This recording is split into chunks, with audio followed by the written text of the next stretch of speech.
بسم اللہ الرحمن الرحیم۔ باہر اسکول وین کھڑی تھی، بار بار ہارن بجا رہی تھی۔ یہ تیسری مرتبہ تھا جب مدیحہ مہرالنساء کو بلانے کے لیے آئی تھی۔ کہنے لگی کہ مزید کتنی دیر لگانی ہے تم نے، گھڑی پر وقت دیکھو۔ گاڑی والا کہہ رہا ہے کہ اب اگر تمہاری بہن نہ نکلی تو میں تم لوگوں کو چھوڑ کر چلا جاؤں گا۔ مگر مہرالنساء اپنے ہونٹوں پر تیز لپسٹک لگاتے ہوئے کہنے لگی کہ ارے صبر تو کرو، کیسے چھوڑ کر چلا جائے گا؟ ہم سے کرایہ لیتا ہے، مفت میں نہیں لے کر جاتا، جو اتنے نخرے دکھا رہا ہے۔ اتنا کہنے کے بعد مدیحہ نے گہری سانس خارج کر کے اپنی بہن کو دیکھا تھا۔ دونوں بہنیں ہی جڑواں تھیں، لیکن دونوں کی عادات میں زمین و آسمان کا فرق تھا۔ مدیحہ تو بس سادے پانی سے منہ دھو کر یونیفارم پہن کر تیار ہو جایا کرتی تھی، جبکہ مہرالنساء تو جب تک اپنا چہرہ میک اپ سے بھر نہ لے تب تک اسے سکون ہی نہیں آتا تھا۔ ابھی بھی وہ اپنے چہرے پر ہلکا پھلکا میک اپ کرنے کے بعد گاڑی سرخ رنگ کی لپسٹک لگا چکی تھی۔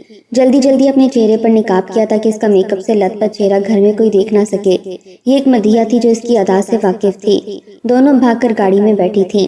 ڈرائیور نے تو گاڑی میں بیٹھتے ہی ان دونوں سے جھگڑنا شروع کر دیا تھا کہ اگر اس مہینے مزید تم دونوں لیٹ آئی تو میں دوبارہ تم لوگوں کو لینے آؤں گا ہی نہیں۔ بس تمہارا ہمارا حساب برابر ہو گیا، میں مزید تم لوگوں کی وجہ سے باقی بچوں کو بھی لیٹ نہیں کر سکتا۔ مدیحہ تو شرمندہ سی ہو چکی تھی، معصوم سی آواز میں کہنے لگی کہ چاچا آئندہ ایسا نہیں ہوگا، لیکن اگلے پل اس کی کوہنی دبا کر مہرالنساء کہنے لگی کہ بس بس زیادہ زبان مت چلاؤ، ڈرائیور ہو ڈرائیور بن کر رہو، ہم تمہیں پیسے دیتے ہیں، تم مفت میں ہمیں لے کر کالج نہیں چھوڑنے جاتے، جو اس طرح کے نخرے دکھا رہے ہو۔ کوئی لیٹ نہیں ہو رہا، ہماری کلاس 9 بجے لگتی ہے اور ابھی 8:30 ہوئے ہیں، پہنچ جائیں گے کالج، اگر تم راستے میں اپنا پان اور بیڑی لینے کے لیے نہ رکے تو بہت جلد پہنچ جائیں گے۔ مہرالنساء ٹکا سا جواب دے چکی تھی۔ ڈرائیور بھی بڑبڑا کر رہ چکا تھا۔ یہ تو صرف اور صرف مدیحہ اور مہرالنساء کے باپ کی شرافت تھی جو وہ چپ تھا، ورنہ وہ کب کا ان دونوں بچوں کو چھوڑ چکا ہوتا۔ مہرالنساء سے تو ہر کوئی پناہ مانگتا تھا سوائے اس کی سہیلیوں کے، جن کے ساتھ رہ رہ کر وہ کافی بگڑ چکی تھی۔ یہ 7 لڑکیوں کا واحد گروپ تھا جو کالج میں بڑا ہی تیار ہو کر آیا کرتا تھا۔ جب بھی میڈم کی نظر ان پر پڑتی تو فوراً اپنا چہرہ صاف کر لیا کرتی تھیں۔ آج تک کسی کی پکڑ میں نہیں آئی تھیں۔ جب تک ان کی شکایت لگتی اس سے پہلے یہ اپنا حلیہ درست کر لیا کرتی تھیں۔ مہرالنساء بڑی شوخ مزاج اور تیز ترار قسم کی لڑکی تھی، مگر مدیحہ اس کے بالکل ہی برعکس تھی۔ بڑی سادی بھولی بھالی سی لڑکی تھی، تھوڑی ڈرپوک سی بھی تھی۔ کچھ اس کا رجحان دین کی طرف بھی زیادہ تھا۔ وہ اپنی ماں کی طرح بڑی ہی نیک اور 5 وقت کی نمازی تھی، ہر وقت حجاب کیے رکھتی تھی۔ وہ کبھی بھی بغیر حجاب کے کالج نہیں آئی تھی۔ یہی وجہ تھی کہ وہ یوں تیار ہو کر اور خوشبو لگا کر باہر نکلنے سے خاصی کتراتی تھی۔ اس کے دل میں بس یہی بات بیٹھی ہوئی تھی کہ اس کا حسن اور اس کا وجود صرف اور صرف اس کے محرم رشتے کے لیے ہے۔ وہ خود کو بالکل سجائے گی، سنوارے گی، مگر شادی کے بعد اپنے شوہر کے سامنے۔ اس سے پہلے وہ کبھی یوں کالج جانے کے لیے دوسروں کی نظروں میں اپنے آپ کو اچھا ثابت کرنے کے لیے خود کو تیار نہیں کرے گی، جبکہ مہرالنساء کہتی تھی کہ بس ہم تو دیکھنے کی چیزیں ہیں، بس جس کا جی چاہے دیکھے، مگر ہاتھ ہم کسی کی نہیں آنے والی۔ گھر میں سب سے زیادہ تعریف مدیحہ کی ہی ہوا کرتی تھی۔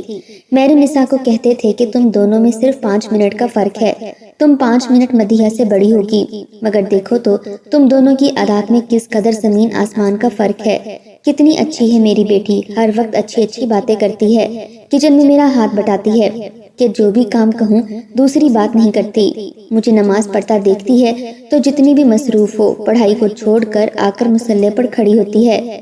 کبھی اس نے میرے بات کے آگے اپنی زبان نہیں چلائی، پڑھائی میں بھی بہت اچھی ہے، ہمیشہ اچھے نمبر لے کر آتی ہے، لیکن ایک تم ہو جسے ہر وقت بس میک اپ تیار ہونا اور نئے سوٹ پہننے کا ہی شوق ہے، نہ پڑھائی میں اچھی ہو نہ ہی گھر کے کام کاج کرواتی ہو، خود کو تو نہ جانے کہاں کی مہارانی سمجھ بیٹھی ہو۔ مہرالنساء ہر مرتبہ اپنی ماں کی بات سن کر نظر انداز کر دیتی۔ بس یہ ہے نا آپ کے کام کرنے کے لیے، اب ہر ایک کی عادتیں ایک جیسی تو نہیں ہو سکتی، اگر یہ اچھی ہے تو بنی رہے اچھی، میری بلا سے میں تو بس ہمیشہ ایسی ہی رہوں گی۔ یہ دنیا معصوموں کی نہیں ہے بلکہ مجھ جیسے تیز ترار اور چلاک لوگوں کی ہے۔ یہ سن کر ان دونوں کی ماں بس گہری سانس خارج کر کے رہ جاتی۔ دھیرے دھیرے وقت یوں ہی آگے بڑھنے لگا تھا۔ مدیحہ تو پورا گھر سنبھال سکتی تھی، ہاتھ میں بہت ہی ذائقہ تھا، 5 وقت کی نمازن تھی، رمضان میں مبارک آتا تو پورے روزے رکھتی، نفلی روزے بھی شعبان اور رجب میں رکھا کرتی تھی، حافظ قرآن بھی تھی، لیکن اس کے باوجود اپنی بہن کا ذرا بھی اثر مہرالنساء پر نہیں ہوا تھا۔ دونوں کا باپ بھی اپنی بیٹیوں سے بڑا ہی پیار کرتا تھا۔ آج تک اس نے کبھی اپنی بیٹیوں کو ڈانٹا نہیں تھا، بلکہ ہمیشہ اپنے سینے سے ہی لگا کر رکھا تھا۔ وقت بڑی تیزی سے آگے بڑھنے لگا، دونوں کی شادیوں کی عمریں ہو چکی تھیں۔ جب رشتہ دیکھنے کی باری آئی تو مدیحہ سے پوچھا گیا کہ تم کس طرح کا لڑکا اپنی زندگی میں شامل کرنا چاہو گی۔ اس بات پر وہ مسکرا چکی تھی، شرم سے سرخ لال ہو گئی۔ کہنے لگی کہ امی، آپ کو جو لڑکا میرے لیے بہتر لگے آپ وہی میرے لیے پسند کر لیں۔ بھلا میں آپ کی مرضی کے آگے اپنی مرضی کیسے چلا سکتی ہوں؟ مجھے تو ان سب معاملات کے بارے میں کچھ خاص پتہ بھی نہیں ہے۔ جو آپ کو بہتر لگے آپ وہی کر لیں۔ مگر جب مہر النساء کے سامنے لڑکے کی بات کی گئی تو وہ تو بڑی بے شرم ہو کر اپنے ماں باپ کے سامنے ہی اپنی شرطیں رکھنے لگی تھی۔ کہنے لگی کہ دیکھ لو اماں، جس قدر میں خوبصورت ہوں لڑکا بھی ویسے ہی خوبصورت ہونا چاہیے۔ ذرا بھی کمی پیشی آئی تو میں برداشت نہیں کروں گی۔ وہ انگلیوں پر گنوا گنوا کر اپنی شرطیں بتا رہی تھی کہ لڑکا اول تو بڑا ہی امیر اور میری رنگت کا ہو، کماؤ پوت ہونا چاہیے، اچھی خاصی تنخواہ ہو، شادی کے بعد اگر میں ڈیمانڈ کروں تو مجھے الگ گھر بھی لے کر دے، میری بات کے آگے دوسری بات نہ کرے، دوسری بات کے ساس نندوں والا کوئی چکر نہ ہو، ایک عدد کوئی نند ہو جائے تو بھی چلے گا لیکن وہ بھی شادی شدہ ہو، بار بار اپنے بھائی کے گھر آ کر نہ دھمکنے والی ہو۔ دوسری بات کہ اگر میری ساس بھی زندہ ہو تو وہ بھی کوئی معذور بیمار ایک جانب کو پڑی ہوئی ہو، کیونکہ میں اس طرح کی کسی بھی چک چک کو برداشت نہیں کروں گی، بلکہ اپنی زندگی میں صرف اور صرف اپنے شوہر کے ساتھ خوش رہنا چاہتی ہوں۔ ماں باپ نے جب اپنی بیٹی کے منہ سے یہ سب کچھ سنا تو اگلے پل حیرت میں مبتلا ہو چکے تھے۔ باپ تو سر پکڑ کر بیٹھ چکا تھا، ماں تو بس چیخ اٹھی کہ کس طرح کی باتیں کر رہی ہو، اس طرح کا لڑکا تو مجھے آرڈر پر تیار کروانا پڑے گا۔ ارے مدیحہ کی طرف سے تو مجھے کوئی ٹینشن ہی نہیں ہے، ساری فکر تو مجھے تمہاری ہے، نہ جانے شادی کے بعد تم اپنے سسرال والوں کا کیا حال کرو گی۔ ارے کون اس طرح کی ڈیمانڈ کرتا ہے؟ امیر لڑکا تو چلو کہیں نہ کہیں سے مل ہی جائے گا، مگر اتنی ساری ڈیمانڈیں مت کرو، کیسے پوری کروں گی؟ اس بات پر بھی وہ اکڑ ہی چکی تھی۔ پہلا رشتہ گھر میں آیا تو لڑکے کی تصویر دکھائی گئی تھی، لڑکا بڑا ہی خوبصورت تھا۔ مدیحہ کو اس کی تصویر دکھائی گئی تو مہر النساء نے فوراً وہ تصویر اس سے کھینچ لی تھی۔ لڑکے کو دیکھ کر اگلے پل اپنے منہ میں انگلی دبا کر کہنے لگی اماں، یہ لڑکا تو بڑا ہی پیارا ہے، اس سے تو میں ہی شادی کروں گی، بتاؤ ذرا اس کی ڈیٹیل مجھے، اچھا کماتا ہے نا؟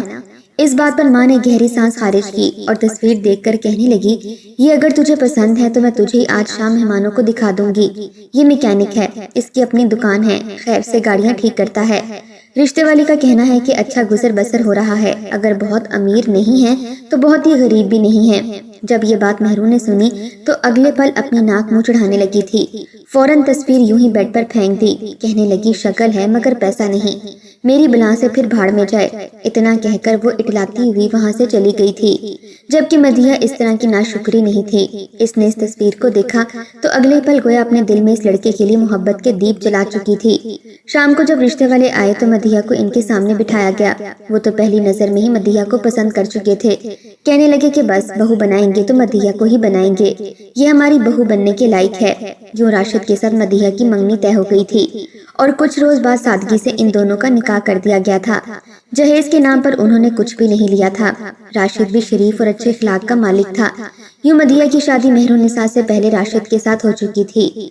شادی کے بعد راشد مدیحہ کے ساتھ بڑی محبت سے پیش آنے لگا تھا، وقت کے ساتھ ساتھ دونوں کی محبت بڑھنے لگی تھی، وہ دونوں بڑی خوشی سے اپنے گھر میں گزارا کرنے لگے تھے۔ ہاں راشد ایک مکینک تھا مگر اس کے ماں باپ نہیں تھے، کچھ عرصہ پہلے اس کے ماں باپ وفات پا چکے تھے اور اس کی خالہ نے اس کا رشتہ کروایا تھا۔ ان کی زندگی تو بڑے ہی آرام سے گزرنے لگی، جبکہ مہر النساء کے لیے 10 رشتے آ چکے تھے، مگر ہر رشتے میں وہ خود ہی کیڑے نکالتی اور اسے واپس بھیج دیا کرتی تھی۔ ماں باپ تو سر پکڑ کر بیٹھ چکے تھے کہ شادی کے لیے ابھی تک ایک لڑکا بھی نہیں مل پایا۔ آخر ایک رشتے والی کو ایسا بھی مل چکا تھا جو لڑکا بڑا ہی امیر کبیر تھا، کھاتا کماتا تھا، سر پر نہ ہی کوئی نند دیور کا چکر تھا نہ ہی سسر تھا۔ ہاں ایک ماں تھی جو بستر کو لگی ہوئی تھی اور اپنے بیٹے کی خوشیاں دیکھنا چاہتی تھی۔ مہروں نے فوراً ہاں کر دی، اپنی سہیلیوں کو اپنی شادی پر بلایا تھا، ماں باپ سے خود بول کر جہیز کی ڈیمانڈ کی تھی، کہنے لگی کہ میں اتنے امیر گھر میں جا رہی ہوں، ارے آپ لوگوں کی بھی کوئی عزت ہونی چاہیے، وہ لوگ کیا کہیں گے کہ کنگالوں کے گھر سے بہو لے آئے ہیں، آخر کو ان کا بھی تو کوئی رکھ رکھاؤ ہوگا۔ یوں اس نے اپنے دادا پر دادا کی زمین کا ایک حصہ بچوا کر مہنگا ترین جہیز اپنے لیے لیا تھا۔ جب مہر النساء کو جہیز دیا گیا تو مدیحہ کو بھی جہیز کے بارے میں پیشکش کی گئی تھی۔ اس کے ابا اسے جہیز دینا چاہتے تھے کہ بعد میں تم دونوں بہنیں اس بات پر اپنے آپ میں لڑائی نہ کرتی پھرو، مگر مدیحہ انکار کر چکی تھی، کہنے لگی کہ مجھے ان سب کی کوئی ضرورت نہیں ہے، میں راشد کے ساتھ اپنے اس گھر میں بہت خوش ہوں، آپ یہ سب کچھ اپنے پاس ہی رکھیے۔ یوں ماں باپ بھی خاموش ہو چکے تھے۔ مہرالنساء شادی کے بعد اپنے گھر میں جا چکی تھی۔ شادی کے بعد ہی اس نے ورلڈ ٹور کا پروگرام بنا لیا تھا۔ اپنے شوہر کے ساتھ وہ گھومنے پھرنے کے لیے جا چکی تھی۔ وہ تو یہ بھول ہی چکی تھی کہ اس کی کوئی بہن اور ماں باپ بھی ہیں۔ اسے صرف اور صرف غرض تھی تو گھومنے پھرنے سے، نئی نئی جگہ اور لوگوں سے ملاقاتیں کرنے پر۔ مہرالنساء کا شوہر بھی اسی کے جیسا آزاد خیال تھا۔ دھیرے دھیرے وقت گزرنے لگا۔ مدیحہ نے ایک بیٹے کو جنم دیا تھا۔ گھر کے حالات تھوڑے تنگ ہونے لگے تھے کیونکہ راشد کی وہ دکان اس کی اپنی نہ تھی بلکہ کرائے پر لی ہوئی تھی۔ کام تھوڑا کم ہونے لگا تو کرایہ دینے میں اور پھر گھر کے خرچ میں گزارا مشکل ہونے لگا تھا۔ مدیحہ کے پاس سلائی کڑھائی کا ہنر تھا، اس لیے اس نے کپڑے سلائی کرنا شروع کر دیے۔ اس کے ہاتھ میں اتنی صفائی تھی کہ اس کے محلے کی عورتیں بھی اسی کے پاس کپڑے سلائی کروانے کے لیے آنے لگی تھیں۔ یوں ان کا ہاتھ تھوڑا بہت سیدھا ہونے لگا تھا۔ راشد نے جب اپنی بیوی کو یوں محنت کرتے دیکھا تو وہ اپنی بیوی کو منع بھی کرنے لگا کہ تم اتنی محنت مت کرو، میں ساتھ کوئی اور نوکری دیکھ لوں گا یا کسی دوست کے ساتھ پارٹنرشپ پر کچھ کر لوں گا۔ مگر اس کے لیے بھی انویسٹمنٹ چاہیے تھی اور اس وقت ان کے پاس اتنی رقم موجود ہی نہ تھی۔ مدیحہ اپنے شوہر کے شانہ بشانہ کام کر رہی تھی۔ اللہ تعالیٰ نے سالہ سال اسے 3 بیٹوں سے نوازا تھا۔ تیسرا بیٹا جب اس کی گود میں آیا تو اس کی طبیعت خراب رہنے لگی۔ خوراک بھی کوئی اچھی نہ تھی۔ وہ یہ سمجھنے لگی کہ شاید کمزوری کی وجہ سے مجھے بخار رہنے لگ گیا ہے۔ ایک مرتبہ جب وہ اپنے چھوٹے بیٹے کو دودھ دینے لگی تو اسے اپنی چھاتی پر ایک گلٹی نظر آئی تھی۔ وہ سرخ رنگ کی گلٹی دیکھ کر اس نے سوچا کہ یوں ہی دانہ نکل آیا ہوگا۔ اس نے اس بات کو نظر انداز کر دیا، مگر دھیرے دھیرے اس کی طبیعت بہت خراب رہنے لگی۔ اس گلٹی جیسی کئی گلٹیاں اس کے وجود پر نمودار ہونے لگی تھیں۔ اس نے اس بارے میں راشد سے ذکر کیا تو راشد بھی پریشان ہو چکا تھا۔ اسے ڈاکٹر کے پاس لے کر جایا گیا۔ جب ڈاکٹر نے اس کا چیک اپ کیا تو یہ بات سامنے آئی کہ مدیحہ کو تو بلڈ کینسر ہو چکا ہے۔ جب تک یہ بات واضح ہوئی تھی تب تک بہت دیر ہو چکی تھی۔ مہنگے سے مہنگا علاج ڈاکٹر تجویز کر رہے تھے مگر ان دونوں کے پاس اتنی رقم ہی موجود نہ تھی۔ مدیحہ نے روتے ہوئے جب اپنے ماں باپ کو یہ بتایا تو وہ بھی صدمے کی کیفیت میں آ چکے تھے۔ کہنے لگے کہ ہمارے پاس موجود زمین کا جو ٹکڑا ہے ہم نے تمہارے لیے رکھا تھا، اسے بیچ کر تمہارا علاج کروا لیتے ہیں۔ مگر مدیحہ نے انکار کر دیا۔ کہنے لگی کہ نہیں، بلا شبہ وہ میرا حصہ ہے مگر میں اسے بیچنا نہیں چاہتی۔ مستقبل میں وہ میرے بچوں کے کام آ جائے گا۔ اگر میں آج اس زمین کے ٹکڑے کو استعمال کروں اور پھر زندہ بھی نہ بچی تو ایسے میرے بعد میرے بچے اور آپ سب بالکل ہی خالی ہاتھ رہ جائیں گے۔ مدیحہ کہنے لگی کہ اگر اللہ تعالیٰ نے میری زندگی بڑھائی ہوئی ہے تو میں زندہ بچ جاؤں گی۔ در حقیقت اسے اپنے رب پر پورا بھروسہ تھا۔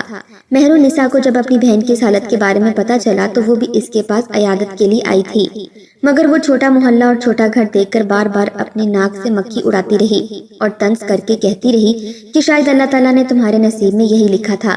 اتنے گندے محلے میں رہتی ہو، اتنا گندا کھانا کھاتی ہو، ہر وقت تمہارے گھر سے تمہارے شوہر سے پیٹرول اور مشینری کی بدبو آتی رہتی ہے، تبھی تو تمہیں بیماری بھی لگ چکی ہے۔ اگر میری طرح امیر گھر میں رہتی تو تمہیں اس طرح کی پریشانیوں کا سامنا نہ کرنا پڑتا۔ یہ بات مدیحہ کو کافی دکھ دے چکی تھی۔ اس کے پاس اور اس کے شوہر کے پاس جتنی بھی جمع پونجی تھی اس سے مدیحہ کا علاج کروایا جانے لگا، لیکن ایک وقت وہ بھی آیا جب دونوں ہی خالی ہاتھ رہ چکے تھے۔ ماں باپ بھی دھیرے دھیرے ابدی نیند سو چکے تھے۔ مہرالنساء نے تو پلٹ کر کبھی مدیحہ کا پوچھا بھی نہیں تھا۔ اس کی کوئی اولاد نہیں تھی لیکن اسے اس بات سے غرض بھی نہیں تھی۔ وہ تو کہتی تھی کہ بس زندگی کے 6-5 سال میں یوں ہی انجوائے کرنا چاہتی ہوں، گھومنا پھرنا چاہتی ہوں۔ رمضان المبارک کا مہینہ آیا تو اپنا چیک اپ کروانے کے لیے مدیحہ ڈاکٹر کے پاس گئی۔